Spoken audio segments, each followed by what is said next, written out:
Lust is a sexual desire that dishonors its object and disregards God. Disregards the promises and the warnings of having or losing the beauties of Christ.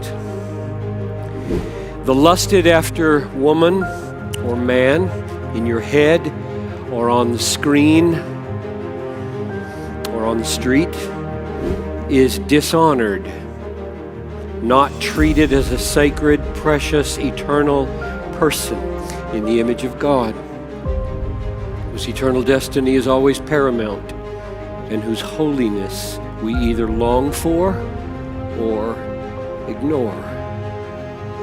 And the only way that kind of dishonor can daringly be carried out and hold sway is by disregarding God while we are in the sway of lust. Ponder with me for a few minutes the natural and the spiritual role of self-control in relation to lust. Addiction, I think, is a relative term. I would stake my life on the guess that in this room, no one is absolutely addicted to pornography or any sexual sin. None of you is. What I mean by this is, if the stakes are high enough and sure enough, you will have all the self-control you need to conquer any sexual temptation.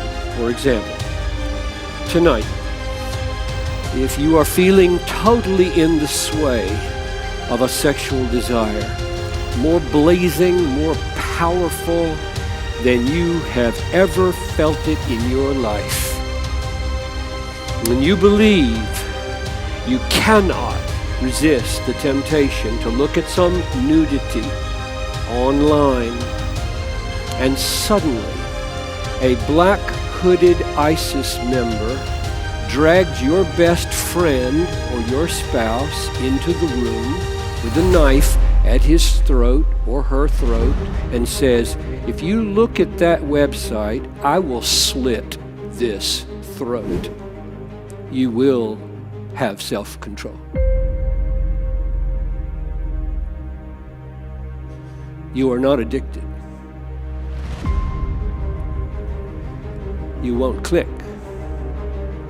Or if a man walks into the room and says, if you look at that nudity, I will not give you the $1 million that I have in this bag, cash, tax-free, but if you do not look at that nudity, I will give you a satchel with $1 million in cash. You will have total self-control. Yes, you will. You are not addicted to that moment. Addiction is a relative term. The fact is, 99%, I'm just leaving 1% for wild pathological cases that I cannot imagine. The fact is, 99% of those who give way to lust in pornography or fornication or adultery are not decisively controlled by their sexual desire. They are decisively controlled by what they believe.